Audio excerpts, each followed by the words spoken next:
In only his 8th career game, Adrian Peterson would set the NFL record for most rushing yards in a game. 17 years later, the record stands stronger than ever. One can't overstate how impressive this performance was, not only because it's an NFL record, but because it was done so early in his career. He would finish with 315 total yards this game, which is more than 9 of the 17 teams that played that day. Rookie running back Adrian Peterson made his mark on the league pretty quickly. In just his 8th game of his career, he would complete the greatest single game rushing performance in league history. It's hard to have a rookie season as a running back like Eric Dickerson. He holds the record for most rushing yards and touchdowns for a rookie at 1,808 yards and 18 touchdowns. And he led all players that year in most rushing stats. But as far as individual games go for rookies, this one is up there. AP entered the league with hype, but he wasn't a talker. Despite his nickname All Day, he gained respect by his actions. He was obviously talented, but had tremendous work ethic. On this day, he would finish with 296 rushing yards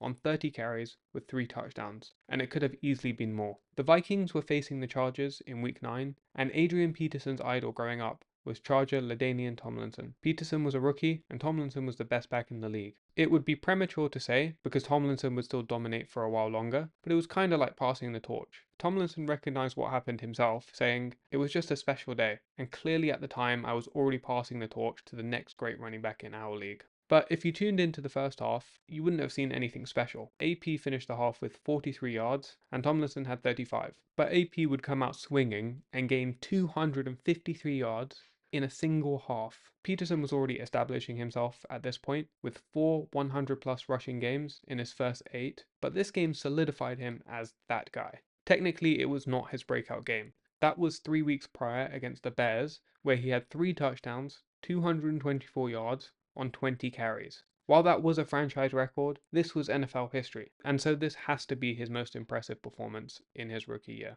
As we saw, the first half was pretty lackluster, but as the Vikings returned from the locker room, the game plan began working. 5 yards here, 10 yards there. AP started breaking the Chargers' defense down, and once he got going, there wasn't anything they could do. He seemed to get more dangerous as the game went on. Just keep feeding him, and you'll eventually wear down the defense. And after Vikings quarterback Tavarius Jackson suffered a concussion, the team would have to lean more on AP in the second half. But even if the Chargers knew he would be getting more touches, they couldn't stop him. The Chargers would lose cornerback Quinton Jammer in the first half and defensive end Louis Castillo early in the third, but the real change from first to second half was trust, specifically the stretch run play. In the first half, I kept cutting it back inside, Peterson said. EB got on me and got me straight. I started trusting it. It really didn't look clean, but I just kept pressing it and we kept gutting them with that outside zone. Peterson wasn't always the most patient runner. He would just run full steam ahead, not allowing holes to develop, often missing them altogether, and would pummel into the backs of his own blockers. But listening to his coaches, he would try to slow it down a bit. His second half would include touchdown runs of 64 and 46 yards,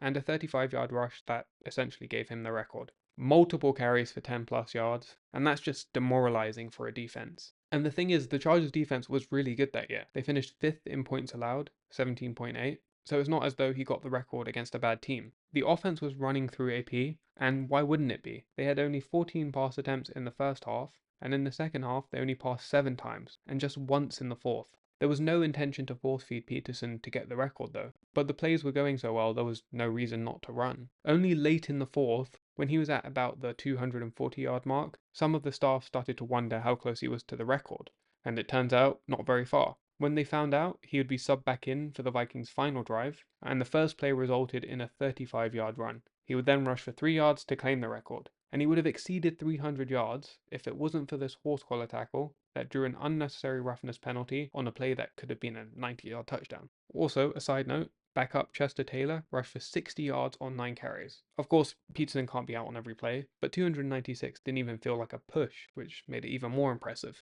And Peterson was one of those rare players that when he touched the ball, the opposition would just hold their breath, because there was always a chance he could break away and get a touchdown. His explosiveness couldn't have been more apparent from the start. Quarterbacks would often struggle to hand him the ball on a stretch play simply because he ran so hard. A physical runner who just eats up yards. He had some real acceleration and force behind his runs. And as I mentioned, he would often run into the backs of his own players. People often said he ran angry, and his linemen could feel it when he hit them in the back. Despite his talent, when a team gets humiliated like this, you need an explanation. Some suggested it was due to heavy partying, some players were out late past curfew on a Friday night, and apparently news leaked that players were fined for breaking this curfew. A week after the incident, the Chargers director of security, the man who's supposed to enforce the curfew, was fired. But let's be real, the Chargers had no problem containing Peterson in the first half. Partying had no bearing on the outcome. I just had to throw this story in because it made me laugh. As LaDainian Tomlinson himself said, there were runs in the first half where you know as a running back that those runs in the second half are going to become huge. There were some runs he probably should have had more. As a fellow runner, you can see when a guy is on pace to do something special, and I saw it that afternoon. So there you have it. As the league continues to trend towards more and more passing, this record is only going to become harder to beat. Records are made to be broken, they say, but who knows about this one. Alright, thanks for watching.